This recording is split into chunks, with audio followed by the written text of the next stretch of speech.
Alors, oui, oui, Pour, vas-y et puis je rejoins. Voilà. Pour ceux et celles qui ne la connaissent pas encore, notre conférencière d'aujourd'hui, Marie-Clémence Régnier, est maître de conférence à l'Université d'Artois et ses recherches portent sur la construction, la réception et la transmission de la figure de l'écrivain, de l'histoire littéraire dans les maisons-musées, les expositions et le tourisme littéraire. Voilà, donc ces recherches portent plus largement sur les interactions entre littérature, patrimoine et médias. Et citons à ce propos encore que sa thèse de doctorat Vie enclose, demeure éclose vient de paraître début de cette année en fait aux presses universitaires de Rennes. Et cette publication l'a permis alors de démontrer que les mises en scène de l'écrivain dans sa maison constituent un levier essentiel des appropriations mémorielles des écrivains et de leurs œuvres, et que plus largement, elles participent à l'écriture de l'histoire littéraire qui s'institutionnalise au XIXe siècle. Voilà, aujourd'hui, elle nous a préparé une communication qui s'intitule Minutie, reliques et autres artefacts du bazar de la gloire, objets personnels, objets littéraires de l'écrivain en ses musées. Et voilà, donc après cette communication, nous aurons quelques minutes pour accueillir des questions avant d'entamer alors la table ronde avec nos deux autres invités d'aujourd'hui. Voilà, Marie-Clémence, hâte de découvrir ce que tu nous as préparé. Je te laisse la parole. Merci beaucoup. Tout d'abord, avant de vous remercier toutes et tous, et particulièrement Camille et Anne-Christine, j'ai fait le partage d'écran a priori, mais est-ce que ça fonctionne? Parce que je n'ai pas de... Je n'ai pas la... Ça s'affiche moi, je ne le vois pas, mais... en mode peut-être encore en plein écran. Je ne sais pas si toi tu le vois en plein écran. C'est pour ça. Bah, je ne le vois pas du tout, c'est pour ça que je vais vous demander, parce que à première vue, là, comme ça, moi, je ne le vois pas. Donc, j'étais assez tentée de le mettre... et là, je l'ai mis sur mon écran, ça n'a pas perturbé le partage. Non, on ne le voit juste pas en mode, en mode présentation. Peut-être que... Ah oui, d'accord, ok. Alors, du coup, parce que comme je ne le vois pas, j'ose pas trop manipuler. Là, voilà, ça va, vous le voyez? Ok, c'est ça. Bon, par contre, je ne vous vois plus, mais... On est toujours là. Bon, vous êtes là, je vous entends, mais enfin, voilà, je pense qu'il y a un truc au niveau des réglages que je ne maîtrise pas encore, mais si vous m'entendez, que vous me voyez, ce sera bien le temps de mon propos. Merci beaucoup. N'hésitez pas à m'interrompre s'il y avait un souci technique. Donc, je vais quand même m'adresser à ma caméra, même si je ne vous vois pas, pour vous remercier Anne-Christine et Camille pour votre invitation, non seulement à parler, mais aussi à animer cette séance consacrée aux objets personnels d'écrivains. On a eu l'occasion, et ça a été un très bon moment avec Inga et Christophe, de se découvrir, de se rencontrer, de discuter lors d'un rendez-vous préparatoire en février. Et à cette occasion, on s'est dit que finalement notre réflexion s'inscrivait, et c'est sans doute aussi le cas avec évidemment le séminaire qui nous réunit, dans une tendance assez favorable à cet objet de réflexion, si j'ose dire, objet au carré, objet de réflexion et sur les objets. Les objets comme objets de réflexion, parce que un certain nombre de publications ont jalonné ces dernières années les travaux littéraires, mais pas que, consacrés à la question. Parmi les travaux qu'on peut citer et les publications qui sont déjà actées, on peut évidemment mentionner, et je salue au passage Anne que j'ai aperçue dans la petite mosaïque d'images. On peut citer évidemment le petit musée d'histoire littéraire qu'elle a publié avec Nadja Cohen, et puis l'ouvrage de Martin Carayon, monumental, une somme qui s'intitule « Comment la littérature pense les objets ». Alors évidemment, les objets personnels d'écrivains ne sont pas nécessairement, voire pas des objets littéraires, au sens où ils n'intègrent pas nécessairement une œuvre littéraire ou une fiction littéraire, même si avec Christophe notamment, on verra peut-être des cas qui rentrent dans cette catégorie et j'en mentionnerai sans doute aussi, même certainement, quelques-uns.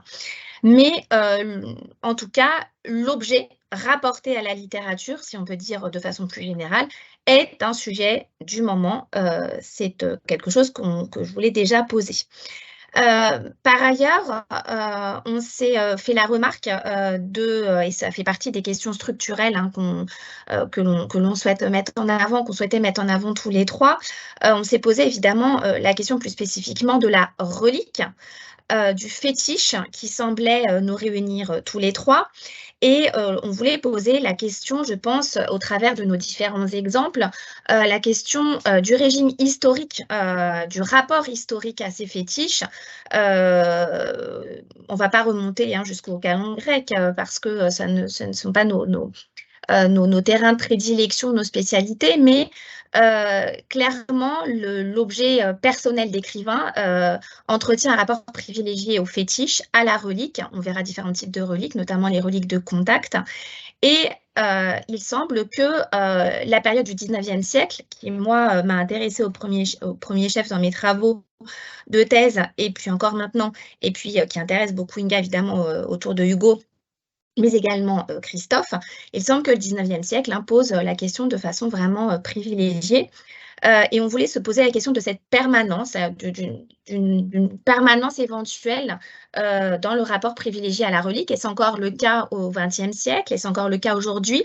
Est-on entré dans une phase plutôt une ère du soupçon, une période de critique vis-à-vis de cette fétichisation des objets personnels d'écrivains ou pas? On verra, et c'est en tout cas l'un des objets de mon intervention, que dès le départ, hein, le culte de l'écrivain autour d'objets personnels fétichisés s'accompagne d'une remise en question de ce rapport matérialiste et fétichiste à l'objet personnel d'écrivain. On s'est aussi posé de façon importante la question de la reproduction et de la reproductibilité d'objets qui, a priori, sont des objets uniques, que l'on pourrait qualifier d'authentiques, et c'est sans doute par cause de cette authenticité ou grâce à cette authenticité, à cette aura de l'objet unique que les visiteurs vont dans les expositions, les musées, découvrent les dispositifs touristiques qui leur sont associés. Et donc, évidemment, la question de leur reproduction, à partir de là, donc, évidemment, fait ressortir leur aura première, mais peut poser question et peut décevoir un certain nombre de visiteurs, en tout cas les tromper peut-être. Et là encore, on verra, et notamment dans le cas de Flaubert ou encore de Balzac, que ça a été l'un des points d'achoppement principaux au moment de la fondation des maisons-musées correspondants. Voilà donc pour les grands axes qui nous paraissaient devoir être dégagés. Évidemment, je pense que la discussion permettra d'affiner, de raffiner, pour reprendre une expression que j'ai entendue récemment dans la bouche de Mathilde, qui a fait tilt dans ma tête. Ce temps de discussion permettra sans doute de poser plus précisément les choses.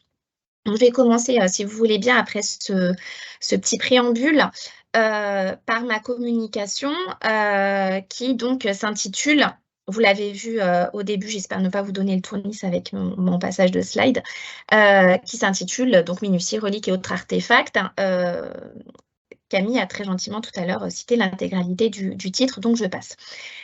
Alors, la naissance des maisons d'écrivains les pose comme des conservatoires du souvenir et des souvenirs de l'écrivain.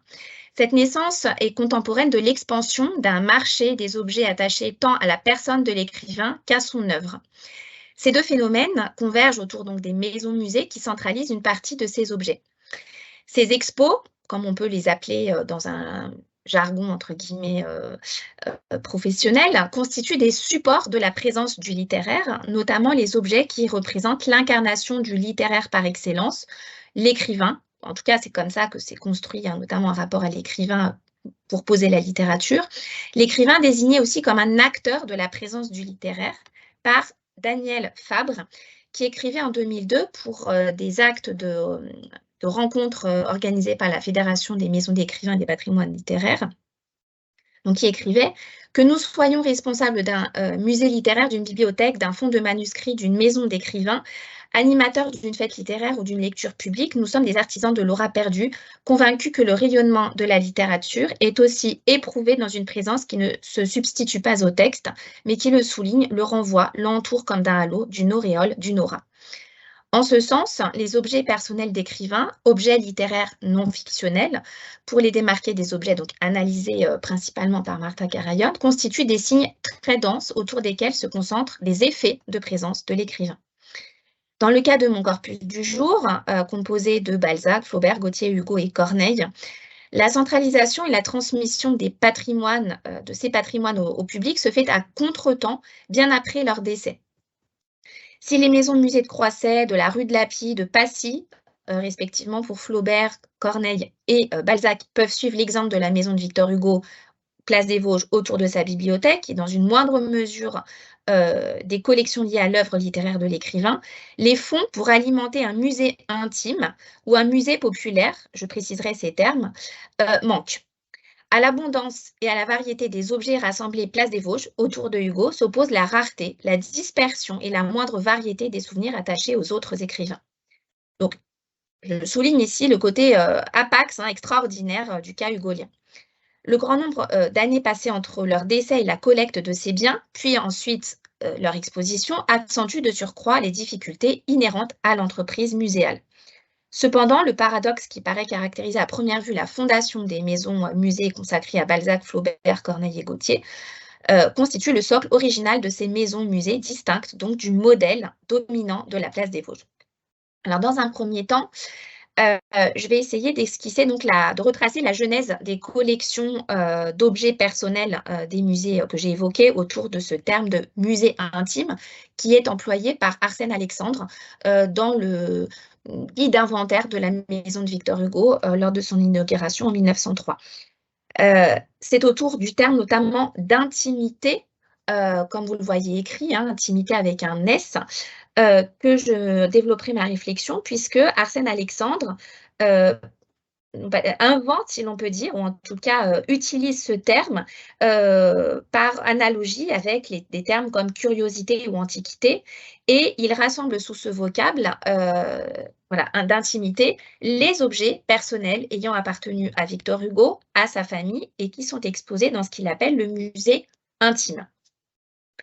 Et donc la question, ce sera de voir où se situe le caractère intime de ces objets, quelle muséographie correspond ou non à ce caractère intime, est-ce qu'il y a nécessairement reconstitution d'un cadre domestique ou pas, puisque avec la question des objets, il y a aussi la question évidemment de l'environnement dans lequel ces objets sont transmis au public, et l'option d'une scénographie intimiste ou domestique n'est pas forcément, ne coule pas d'elle-même, n'est pas évidente, et on le verra au travers des différents exemples abordés. Et puis, dans un second temps, je m'efforcerai de poser les limites de la muséalisation et de la mise en scène de ces intimités, en posant notamment la question de la critique du fétichisme qui va cristalliser la réception de ces maisons de musées. Et je m'efforcerai pour ce faire de mettre en perspective mes auteurs de prédilection, mon siècle de prédilection, le 19e siècle, avec des exemples ultra contemporains pour qu'on puisse aussi discuter autour de la période contemporaine.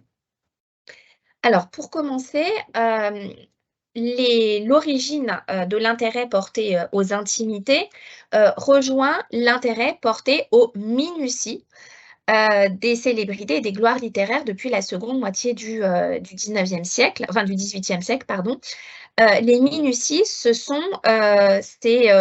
en quelque sorte les anecdotes, les informations relatives au caractère ou au quotidien de l'écrivain. Et au plan tangible, si l'on peut dire, les minuties deviennent des intimités dans les collections des musées. La mise en évidence de ces minuties s'accompagne d'un intérêt croissant, en effet, pour la vie domestique et personnelle de l'écrivain, son mode de vie, l'allure générale de son domicile, en façade au XVIIIe siècle et de plus en plus de l'intérieur au XIXe siècle. Le sacre de l'écrivain, selon l'expression de Paul Bénichou, et le culte de la personnalité qui y est adossé, se sécularise en passant du saint et du roi au grand homme national, pour reprendre presque le titre du grand écrivain national, le titre de l'ouvrage d'Anne-Marie Thiès. Et tout cela prend plus d'ampleur encore au lendemain de la mort de Voltaire ou de Rousseau et de la Révolution. Alors, le culte fétichiste des morts est d'ailleurs conforme à l'esprit du temps, puisqu'au XIXe siècle, Manuel Charpier l'a montré, on voue un culte irréfréné aux reliques des grands hommes, mais aussi des hommes ordinaires, hein, des extraordinaires comme des hommes ordinaires. PowerPoint voilà, saute tout seul.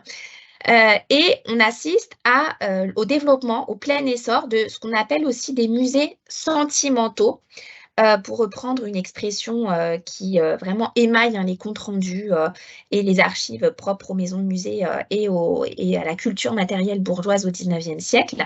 Je vous renvoie ici aux travaux de Manuel Charpier sur la culture matérielle bourgeoise, qui a insisté sur le croisement de ces phénomènes. En effet, donc, peut-être que les écrivains, les artistes, les grands hommes, en tout cas les figures publiques, parmi lesquelles les écrivains jouent un rôle clé dans l'affirmation d'une nation littéraire, hein, qui est la France, les écrivains vont être scrutés dans leur intimité. Comme le déclare dès 1840 Samuel-Henri Berthoud, la vie privée des citoyens illustres, quoi qu'on en ait dit, ne leur appartient pas et ne peut rester murée. L'éclat de la célébrité la rend transparente et remonte jusqu'aux plus petits détails à l'œil curieux et impatient de la foule. Et ces plus petits détails, souvent, correspondent à des objets que l'on cherche à apercevoir, que l'on veut apercevoir dans le domicile de l'écrivain. Ainsi, donc, cet intérêt pour les minuties et les intimités à venir dans les musées sont à rapporter à l'essor de la publicité de la figure de l'écrivain, de la littérature et des objets qui vont réifier la littérature de façon générale et que la presse va évidemment exposer de façon tout à fait spectaculaire au quotidien et puis ensuite que le musée relaiera par la suite. Évidemment, je m'appuie pour cette évocation du phénomène sur les travaux de Marie-Ève Terrentier et d'Elisabeth Emery concernant donc le développement de la presse à l'époque et puis son intérêt pour les intérieurs d'écrivains. Une fois que les maisons-musées vont voir le jour, les objets personnels d'écrivains vont occuper un rôle de choix parmi les collections. On peut même dire qu'ils motivent la fondation, l'exposition et l'intérêt associés aux maisons-musées. Évidemment, encore aujourd'hui, on peut le penser, parmi une motivation des visiteurs à se rendre dans ces musées, il y a l'idée d'aller voir des objets qui ont appartenu à l'écrivain, qui sont uniques et qui sont authentiques. C'est là, donc j'y insiste, une des motivations qui persiste de nos jours. Parmi ces objets personnels, qui sont donc un effet de présence, une trace de la présence de l'écrivain, dès le début, les objets associés au sacerdoce de l'écrivain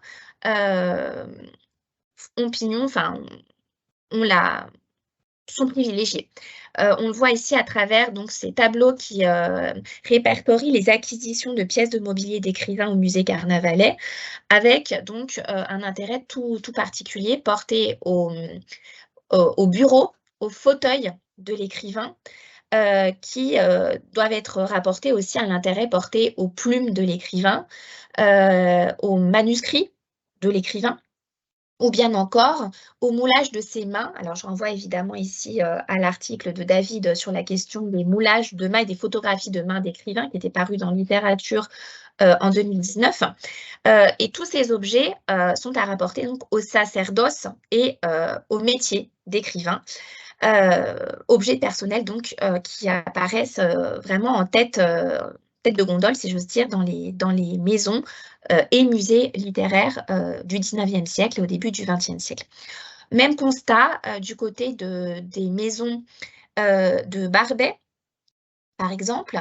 Vous voyez ici à Saint-Sauveur le Vicomte, donc en Normandie. Pour Rousseau à Montmorency, on peut évoquer aussi La Ferté-Milon pour Racine ou encore Mallarmé à Valvin, musées qui, eux, voient le jour dans les années 1920. Ces reliques sont des reliques donc associées au métier de l'écrivain, avec d'autres objets personnels que je vais cette fois-ci donc détailler un peu plus avant autour de l'exemple de Victor Hugo. Une vue encore sur le musée Carnavalet pour vous montrer, et c'est aussi ce que je vais développer autour du cas de Victor Hugo, pour vous dire que ces objets sont, en tout cas dans les musées du temps, mis en scène dans des scénographies qui évoquent une atmosphère domestique, hein. On le voit ici avec des Madame de Sévigné, et ici, sous vitrine, hein, des objets, de la vaisselle de son temps et des portraits qui sont évoqués dans un cadre qui peuvent se rapporter à une forme de domesticité. Alors, pour le cas Victor Hugo, la chose est complexe parce que Paul Meurice dispose d'énormément d'objets personnels de Victor Hugo.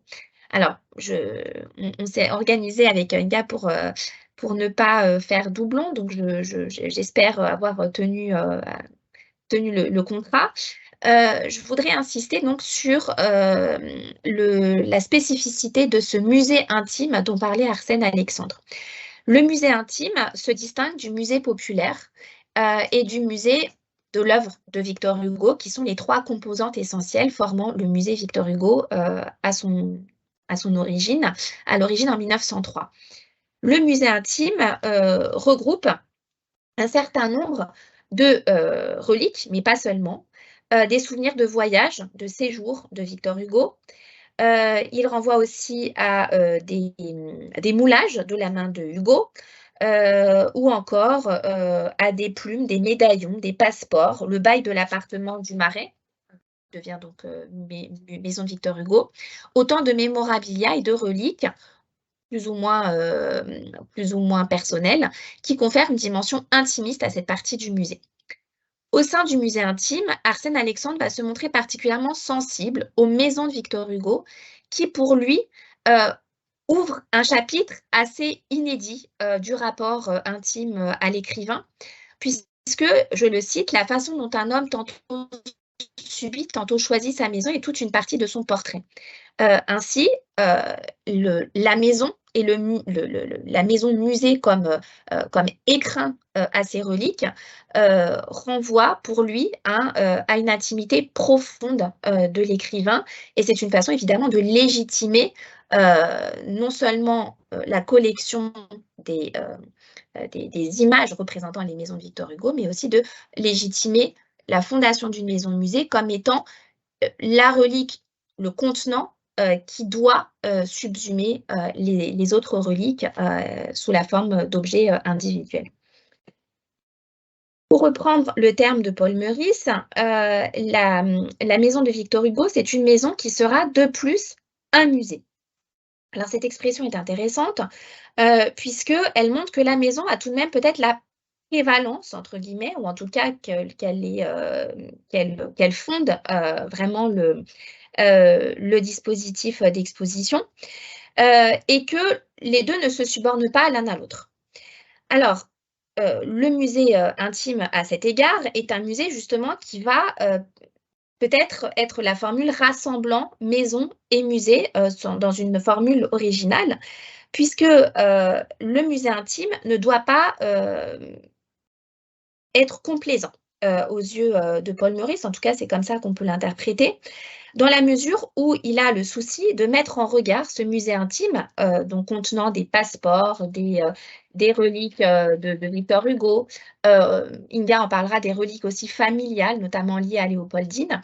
Tous ces objets personnels sont mis en perspective avec le musée populaire qui jouxte le musée intime, musée populaire qui regroupe les objets de Paul Beuve et qui rend compte du culte public et populaire de Victor Hugo en France comme ailleurs. Et puis, quand on va aussi passer du côté d'objets personnels de Victor Hugo, ayant par exemple son mobilier, ce qui va être intéressant, c'est que le musée intime ne va pas avoir vocation à rassembler nécessairement ces objets, parce que Paul Meurice cherche à créer un équilibre et à conférer un certain statut à ces objets. Par exemple, pour le mobilier de Guernesey, auquel Victor Hugo a contribué, c'est-à-dire qu'il a agencé certains meubles, ou il a fait agencer certains meubles d'une certaine façon. On sait qu'il est décorateur architecte d'intérieur, si l'on peut dire. Plutôt que de mettre ces objets dans le musée intime pour reconstituer une atmosphère familiale, intimiste, Paul Meurice va aussi pouvoir les placer dans le musée de l'œuvre, dans des espaces extérieurs au musée intime, qui vont permettre de valoriser son statut d'artiste et créer des effets de correspondance avec son œuvre littéraire. Donc le musée intime n'est pas un musée totalement, en tout cas, complaisant vis-à-vis de l'exposition de l'intimité familiale de Victor Hugo, de son intimité personnelle.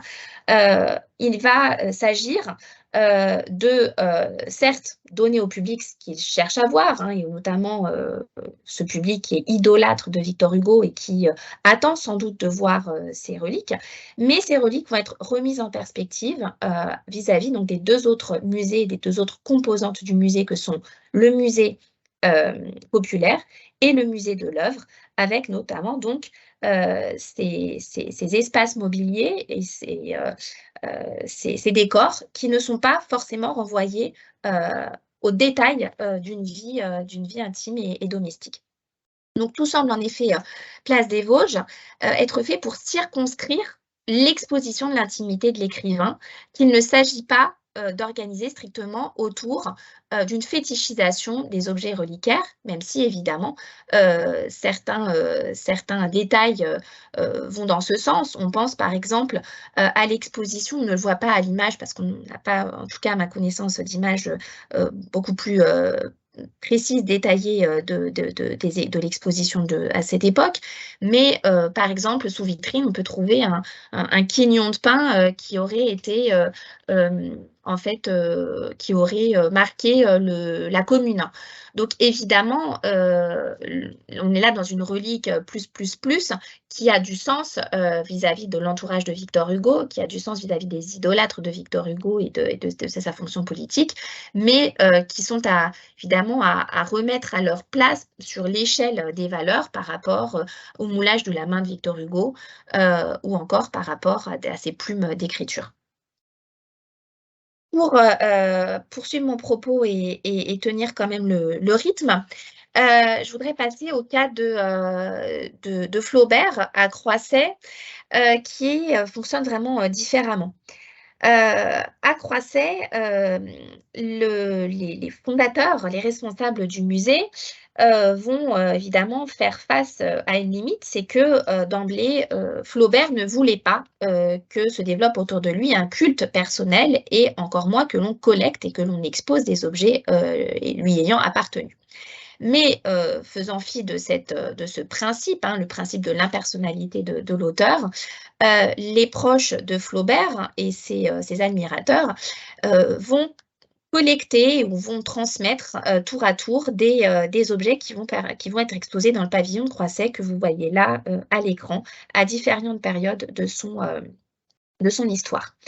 Ce que l'on va trouver principalement dans ce musée comme objet personnel, ce sont des portraits de l'écrivain, des documents autographes, des manuscrits ou encore du mobilier, un petit peu en moindre importance que chez Victor Hugo, des plumes, une canne, une cloche ou encore une votive carthaginoise qui contenait prétendument des restes d'humains sacrifiés à Moloch, en écho donc à l'œuvre de Flaubert. La maison de Balzac va elle aussi achopper, mais sur un autre point. Puisque il va s'agir de réunir des objets qui sont extrêmement éparpillés, là où encore chez Flaubert, sa nièce avait quand même centralisé un certain nombre de souvenirs d'intimité.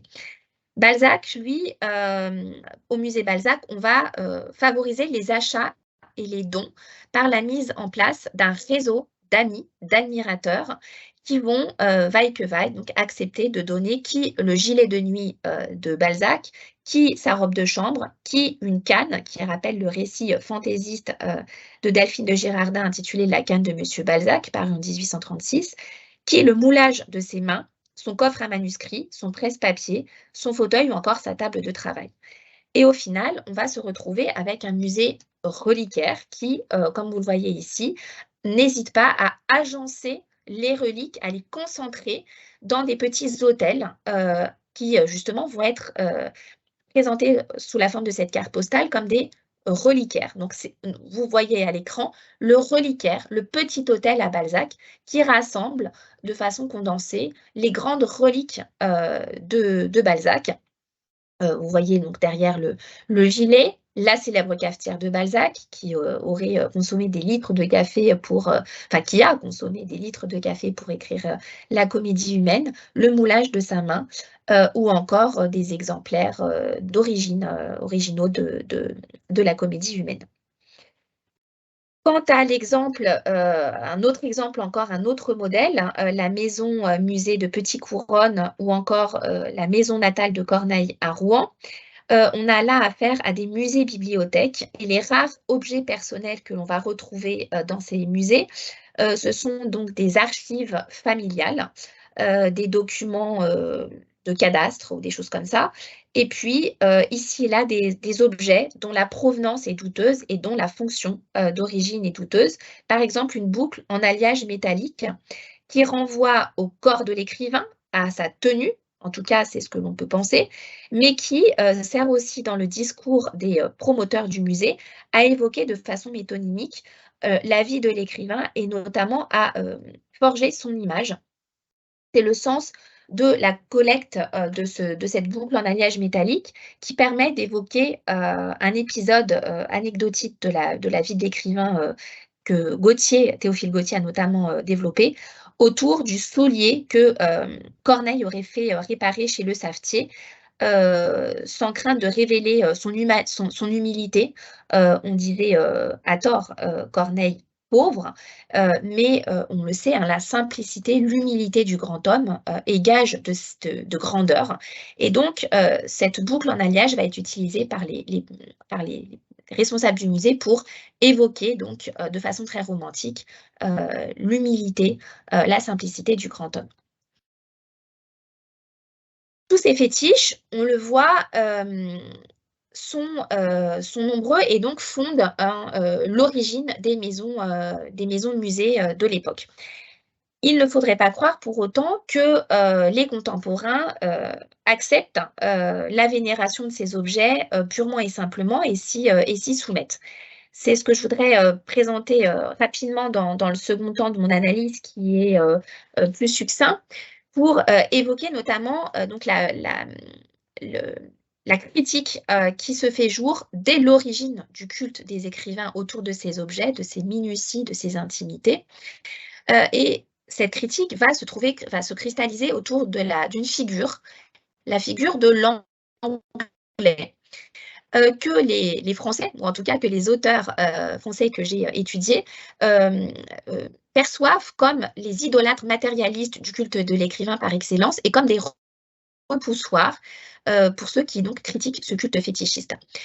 L'anglais est exposé à la vindicte populaire et on dénonce à travers lui le matérialisme du culte de l'écrivain qui fait oublier le culte de l'œuvre ou qui éclipserait à tort le culte de l'œuvre. Donc on voit que les objets personnels de l'écrivain, incidemment, sont mis en concurrence avec les objets qui pourraient se rattacher à l'œuvre. Et l'anglais donc devient la cible d'un certain nombre d'auteurs. C'est le cas, par exemple, avec donc Spallikowski, donc un érudit normand qui va dénoncer le fait que les pèlerins anglais prélèvent des reliques dans la maison musée, emportent de petits morceaux, je le cite, d'écorce des bûches qui reposent sur les splendides chenets des cheminées.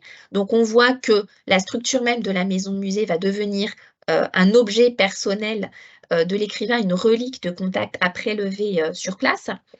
C'est le cas encore de Léon Berthaud, un autre homme de lettres et professeur de langue au Havre, qui va dénoncer, en contrepoint au culte français qui devrait se développer autour des objets personnels, qui va dénoncer le matérialisme de ce délicieux Stratford, entendre la maison de Shakespeare, souillé de rapacité anglaise, où tout est devenu un, je le cite, art de foire.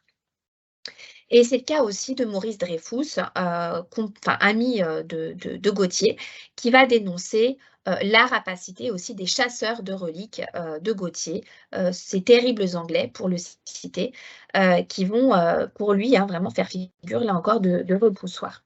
Et donc, finalement, ce que je voudrais mettre en perspective ici, c'est que pour un certain nombre de contemporains, dès le 19e siècle, le culte rendu aux objets personnels est problématique.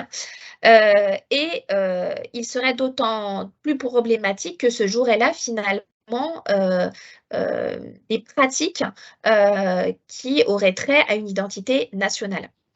Et cela m'intéresse d'ouvrir la porte sur ce sujet aux interventions de mes deux camarades de séance, et notamment à Christophe, puisqu'on s'était posé lors de notre réunion préparatoire la question de spécificité nationale, aussi bien dans le rapport aux objets que dans le rapport aux scénographies ou encore au culte de ces objets. En tout cas, d'après ces auteurs, je pourrais aussi mentionner, pour corroborer la démonstration, l'exemple d'Edmond de Goncourt, qui dénonce au moment de l'exposition commémorative faite à Flaubert en 1890, les riches Anglais, là encore, cherchant à collecter les reliques de Flaubert. Bref, pour tous ces auteurs, le culte rendu au fétiche, aux objets personnels de l'écrivain, est une appropriation, un transfert culturel venant des pays anglo-saxons et notamment d'Angleterre, avec l'exemple clé que figure l'exemple de Stratford autour de Shakespeare. Donc il y aurait eu un transfert culturel et quelque chose qui ne serait pas naturel, qui ne serait pas propre au génie français et auquel les Français auraient bêtement, excessivement cédé. Donc là, c'est une piste de discussion que je voulais ouvrir pour faire écho tout à l'heure peut-être à ce que dira Christophe. Et puis, le dernier point que je voulais aborder avant une mise en perspective contemporaine, c'est le rapport aussi très dubitatif des contemporains à ces objets personnels, sans forcément remettre en question le fétichisme et le culte matérialiste des objets personnels d'écrivains. Assez rapidement aussi, les commentateurs s'étonnent de l'exposition de ces objets poussiéreux, abîmés, vétustes, comme par exemple René Descharmes, qui est pourtant un idolâtre de Flaubert, critique littéraire, érudit, spécialiste de Flaubert, qui, en visitant le musée de Croisset, va s'étonner, je le cite, de découvrir des détails attristants. Il va regretter notamment de voir le crin s'échapper par les trous du capitonnage du fauteuil de Flaubert. Donc, alors même qu'on pourrait s'attendre à une description apologétique des reliques de Flaubert, il n'en est rien.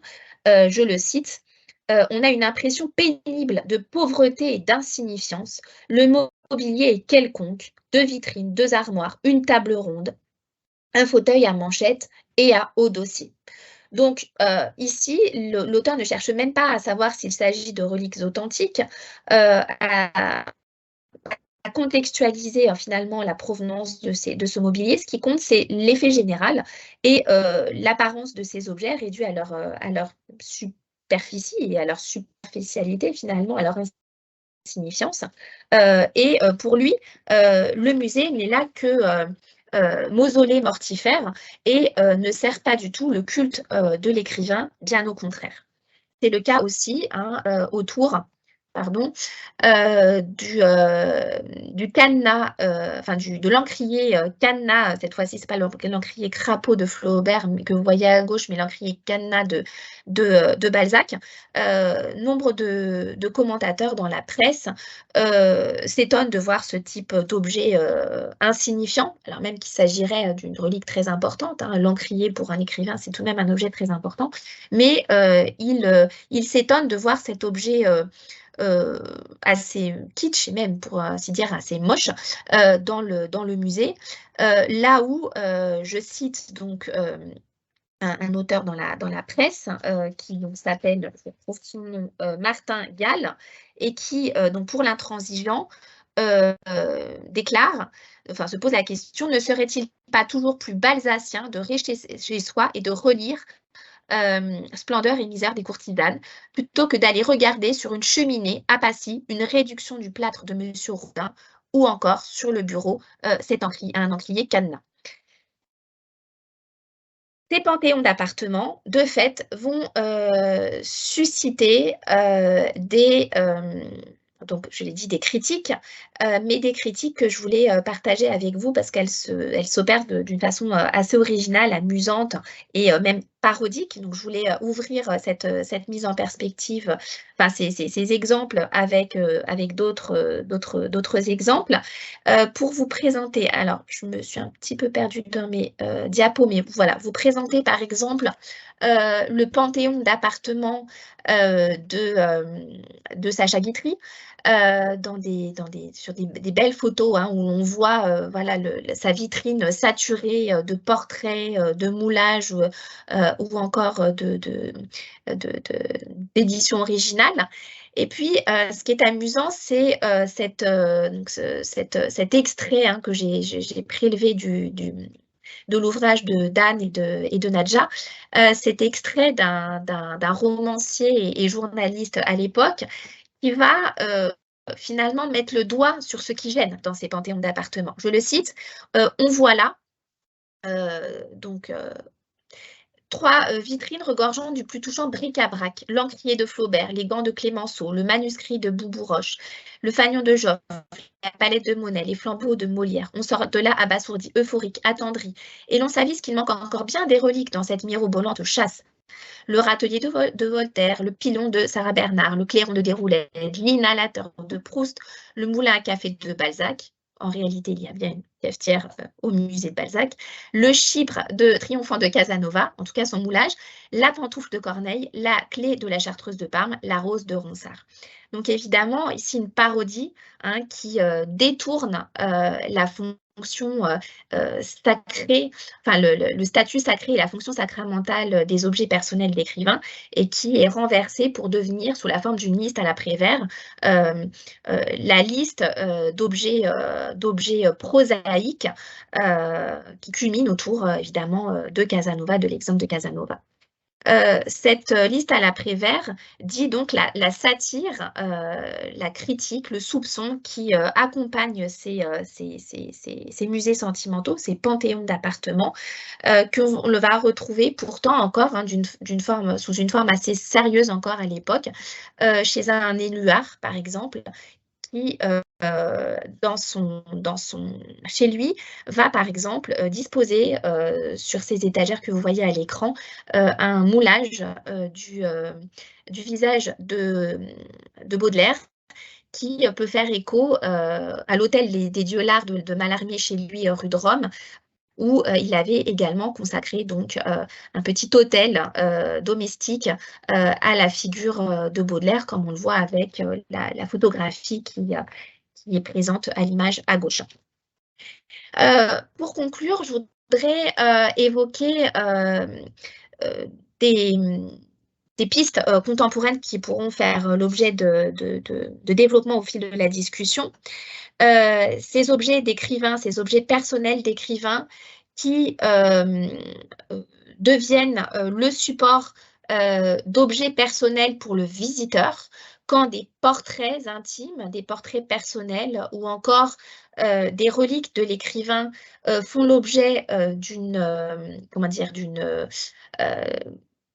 fabrication, d'une appropriation industrielle pour produire des objets à destination des visiteurs. On le voit ici avec ces objets frappés à l'effigie d'Aragon et d'Alsa Triolet qui sont amenés à finalement orner la table du salon de thé de leur moulin et qui sont appelés à devenir des objets personnels rappelant la visite de la maison musée chez le visiteur. On peut aussi évoquer des bougies qui doivent permettre de ramener un petit peu pour le visiteur de l'expérience de la maison musée, de l'expérience de la fréquentation des objets personnels de l'écrivain chez lui. Et puis, je voulais évoquer la récente proposition de Clémentine Mélois qui, pour une exposition consacrée à Giono au Mucem, sous la responsabilité d'Emmanuel Lambert, a proposé cette interprétation de la bibliothèque de Manosque chez Giono pour montrer justement donc, le caractère factice, artificiel et discutable des reliques de l'écrivain. On a affaire ici à des reliques au carré, puisque ce sont des reliques, des objets personnels de Giono qui constituent son petit hôtel à son œuvre, à sa personne dans sa bibliothèque, et des reliques au carré, puisque pour le visiteur, ces objets deviennent aussi des mémorabilia.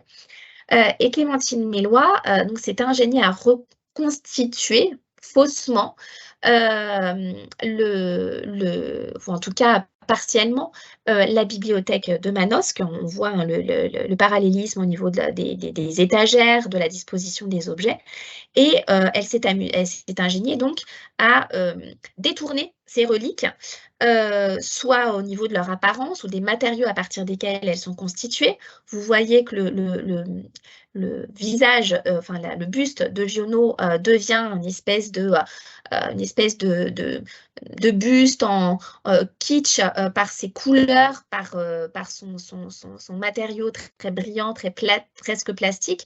Et puis la maison même de Manosque, le Paraïs de Manosque, figure sous la forme d'une carte postale, nouvel écho décidément à Anne et à ses travaux, d'une carte postale qui va court-circuiter finalement le culte au lieu et le culte aux objets personnels que subsume cette référence, évidemment, à la maison de Manosque.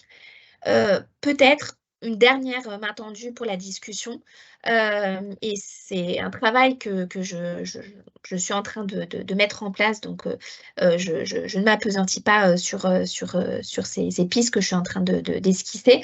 Ce qui m'intéresserait aussi dans la discussion éventuellement, ce serait de fouiller la piste d'une forme de transposition de ce culte des objets personnels, passant de la figure de l'écrivain à celle de ses personnages.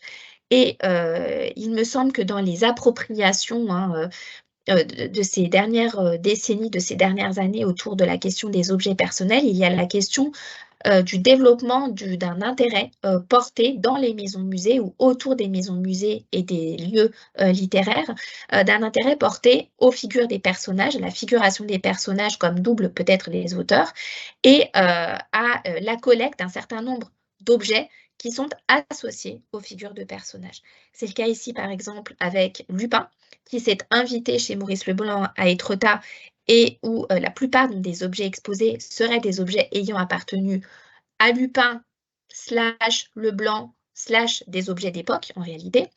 Et puis, c'est le cas aussi, par exemple, autour de l'œuvre de Jules Verne à Disney, où on a reconstitué donc le Nautilus du capitaine Nemo et où le visiteur est amené à découvrir des objets personnels ayant appartenu, ou que l'on dit avoir appartenu au capitaine Nemo. Et étrangement, il me semble qu'on retrouve effectivement la même typologie d'objets personnels dans que celle liée à l'écrivain. Donc voilà autant de mains tendues, de bâtons que j'ai voulu vous présenter pour la discussion. J'ai été longue, je m'en excuse, mais je vous laisse évidemment la parole et je me réjouis d'entendre vos commentaires. Merci. Super. Grand merci Marie-Clémence. C'était super intéressant et peut-être qu'on a encore le temps pour accueillir 2 ou 3 questions avant de passer alors à laisser le temps aux autres invités d'aujourd'hui. Je ne sais pas s'il y a des questions parmi...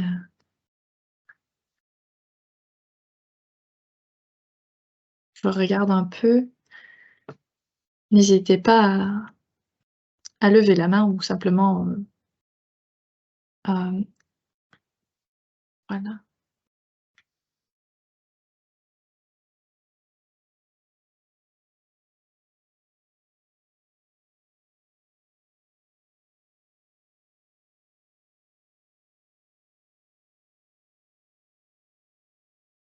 Est-ce que Peut-être tu as bien partagé, est-ce que tu as bien arrêté le le PowerPoint Oui, Gabi? voilà, Ouais, voilà. d'accord. Très bien.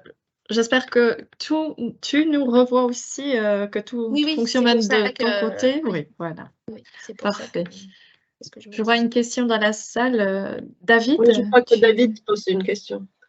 Voilà, vas-y. Si tu arrives à te connecter, David? Ah oui. Tu nous entends? Bizarre. Pardon, j'avais oublié de Ah brancher mon voilà. micro. Voilà. C'est au point maintenant? Oui, Vous on me t'entend. voyez, vous m'entendez? Cool. J'ai une question de détail. Je suis arrivé plutôt vers à mon avis, deuxième partie, à peu près. Mais c'est sur la fin, un truc que tu n'as pas souhaité développer, mais c'est les objets des personnages. J'imagine que tu disais que la typologie est à peu près la même. Est-ce que ça peut vraiment être le cas de façon complète, sachant que, à moins que le personnage soit aussi un auteur, on aura des difficultés à présenter des manuscrits ou des choses comme ça. Enfin, donc, est-ce que vraiment ça se recoupe, je dirais, point par point? Alors, oui, non, effectivement, tu mets le doigt, merci pour ta question, tu mets le doigt sur l'un des aspects divergents parce que ni Lupin ni le capitaine Nemo ne sont des auteurs et on ne voit pas cet aspect-là en l'occurrence dans ces musées. Ce que je voulais dire, c'était plus au niveau des objets personnels, on va dire du coup quotidiens. J'ai fait la différence entre les objets personnels propres au statut de l'écrivain, au sacerdoce et au métier d'écrivain, donc plume, bureau, fauteuil, etc. Et puis j'ai évoqué par ailleurs des objets personnels du type donc les passeports, des choses comme ça, les passeports, des documents d'archives ou encore des livres, des éditions originales et tout. Ce serait plutôt du côté de ces objets personnels du quotidien que l'analogie fonctionnerait. Mais la grande difficulté, et c'est pour ça que je ne me suis pas appesantie sur la question, c'est que notamment pour la piste Capitaine Nemo, l'attraction n'est pas aisément visible. Enfin, l'attraction à Disney est difficile à observer du fait de sa distance géographique et parce qu'elle a été, je crois, jusqu'à une date encore récente, voire encore maintenant, elle a été neutralisée, on ne peut plus y accéder. Et Disney protège férocement donc l'accès à sa documentation. On a des blogs de visiteurs, on a des choses comme ça, mais c'est pas évident à partir des documents dont on dispose, en tout cas sur le net et dans quelques ouvrages très rares, c'est difficile vraiment de zoomer, d'arriver à accrocher les objets pour faire une typologie exacte. C'est pour ça que je dis que c'était une piste. Ce sera plus facile évidemment de le faire à Etretat, c'est plus facile de le faire autour par exemple d'Harry Potter, etc. Mais les sources sont peu évidentes à collecter pour le moment. Tu veux dire que Walt Disney est encore pire que Gallimard, c'est ça qu'il faut comprendre? C'est toi qui l'as dit. Ça restera pour l'éternité sur Internet. Et s'il n'y a pas d'autres questions, j'en ai peut-être une deuxième. Mais j'en vois une chez Inga, donc je me tais. Oui, juste pour reprendre ce petit thème, moi j'ai le souvenir qu'à la maison de Victor Hugo, on a exposé plusieurs fois des objets qui sont des sortes d'attributs du personnage. Le chandelier de Jean Valjean, par exemple, ou la poupée de Cosette, ou le buvard bavard de Gavroche. Tout ça, ce sont des objets qui, à l'origine, ne sont pas dans nos collections. Donc, il y a eu des prêts pour les expositions.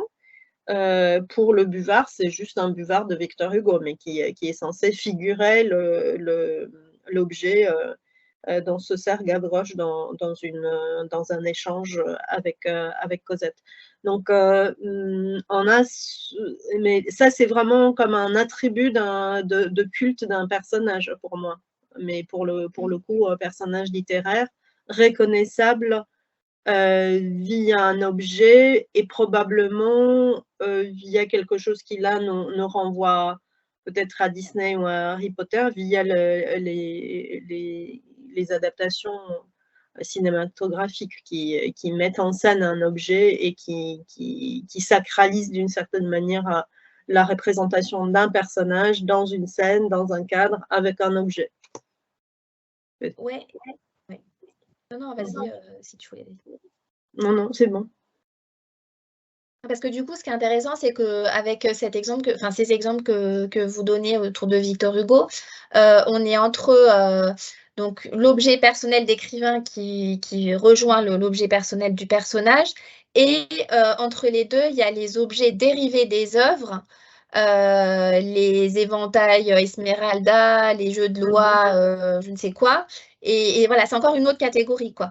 Donc j'en profite pour dire justement qu'il y a un projet de recherche mené par Valérie Stiénon et Elisabeth Amann qui prend forme actuellement autour de ces objets dérivés des œuvres littéraires, des fictions littéraires.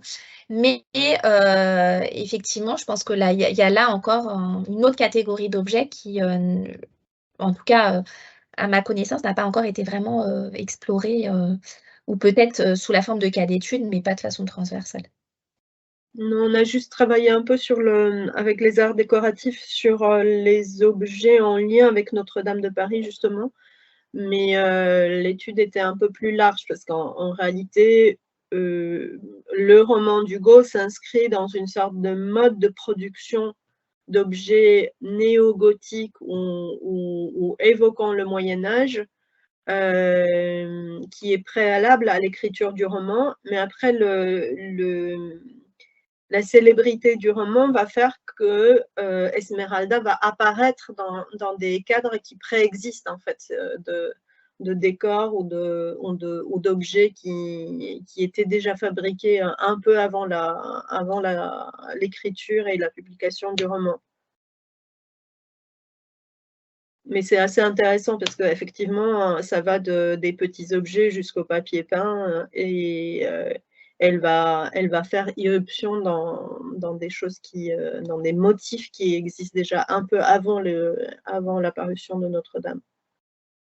Et c'est vrai que cette idée d'attribuer au personnage un objet réel, ça en dit long sur les phénomènes d'identification, de rupture de l'illusion fictionnelle, etc. Enfin, c'est... Oui, mais là, l'effet d'affiche aussi, bien sûr. Hein, mais, heureusement, pour le coup, c'est quand même le 19e. C'est les Misérables qui sont concernés. Parce que déjà, l'identification dans la feu cathédrale, si je peux dire ça comme ça, avec Esmeralda et sa logette était assez forte. On ne démonte quand même pas au musée le tapis d'Esmeralda, mais je pense que l'identification avec le chandelier de Jean Valjean doit fonctionner chez une partie du public. Oui. Christophe, tu voulais réagir? Je voulais juste réagir par une expérience extrêmement récente que j'ai faite pas plus tard que la semaine dernière à la bibliothèque Carlo Bo d'Urbino en Italie. Carlo Bo était donc poète, mais aussi critique, et donc c'était un des meilleurs spécialistes de Proust à l'époque. Et dans cette bibliothèque, ils ont fait une petite exposition sur Proust, dans laquelle, cette exposition ne se fonde que sur un pouvoir d'évocation, mais dans laquelle, évidemment, il joue sur cette ambiguïté entre le narrateur de la recherche en tant que personnage et le narrateur de la recherche en tant que Proust, l'écrivain qui se trouve derrière, et dans laquelle il joue justement sur les objets de cette façon-là, en mettant à l'entrée, par exemple, de l'exposition, un fauteuil à côté d'un guéridon sur lequel sont posées une tasse de thé avec, bien entendu, à côté une madeleine. Hein, donc, on est dans ce genre de scénographie, alors que dans la salle suivante, on a des reconstitutions, des paperoles, etc. Donc on est là par contre vraiment strictement dans l'univers proustien, mais cette ambiguïté justement renforce, me semble-t-il, le pouvoir d'évocation. Et donc j'aurais tendance à dire, Marie-Clémence, sans vouloir te contredire pleinement, mais tu viens de dire qu'il s'agissait d'une forme de rupture de l'illusion fictionnelle. Moi je dirais que ce serait l'inverse. C'est plutôt une prolongation, même un renforcement de l'illusion fictionnelle, bien sûr, qui est toujours cette suspension volontaire d'incrédulité. Je veux dire, voilà, on n'entre pas dans ce type d'exposition en croyant vraiment qu'on va se retrouver dans l'univers de la recherche non plus. Mais voilà. Merci. Je vois encore 2 questions. Peut-être que, voilà, si on a encore juste 1 minute pour prendre une question. David, je ne sais pas si tu voulais réagir ou Oui, si mais tu avais c'est pas encore grave. une question. Je peux me taire aussi, Voilà. bien. Pas de problème. Bah alors, je passe la parole à Marie-Léonelle. Vous avez encore une question? Allez-y. Il faut mettre votre micro. Voilà, juste encore allumé. Voilà, parfait. C'est Alix, en fait. Je suis sur l'ordinateur de mon époux Lionel.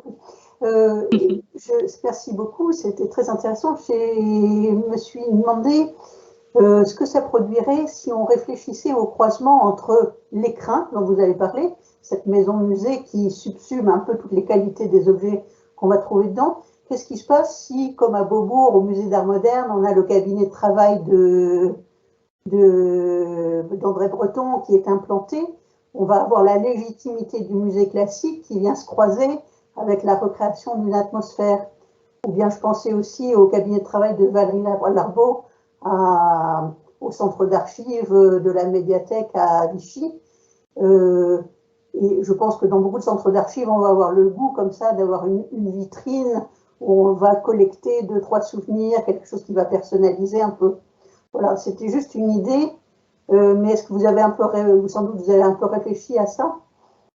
Oui, et pour vous répondre, déjà, ce qui me vient à l'esprit, c'est que c'est même une pratique, en fait, ces reconstitutions hors sol, décontextualisées du milieu d'origine. C'est même une pratique courante des expositions, hein. Récemment, il y avait aussi la Maison Bleue d'Oscar Wilde pour partir constituée pour l'expo Oscar Wilde. Il y a eu chez Debussy aussi une exposition qui avait lieu à l'Orangerie.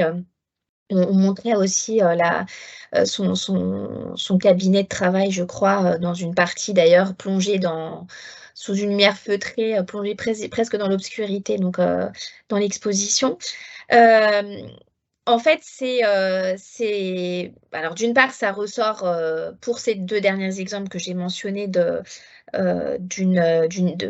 toute la vogue des expériences immersives, des visites expérientielles, etc. Donc, la reconstitution est une façon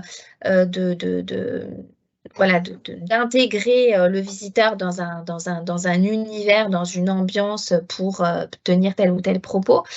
Mais ce sont des pratiques, et là je vais un peu botter en touche parce que je sais que Christophe, on en avait parlé, hein, il nous avait dit que c'était vraiment une pratique ancrée en Belgique avec aux AML, hein, notamment la reconstitution de beaucoup de cabinets d'écrivains. Moi, j'ai travaillé sur la question via justement donc les scénographies immersives, quand même pour vous répondre. Et puis, j'ai travaillé par rapport à tout ce qui était adaptation du phénomène de la période Room, qui est à l'origine aussi de ces reconstitutions historiques domestiques qui se fondent notamment sur les expériences des maisons musées littéraires. Ces maisons musées vont beaucoup inspirer les responsables d'expositions temporaires à la Bibliothèque nationale, dans les expositions universelles, etc. On ne va pas pouvoir reconstituer toute la maison, mais on va reconstituer une partie de façon métonymique d'une maison et d'une ambiance. Donc, c'est souvent pour, pour créer une ambiance, et puis utiliser l'art de la métonymie pour évoquer quelque chose de bien plus grand.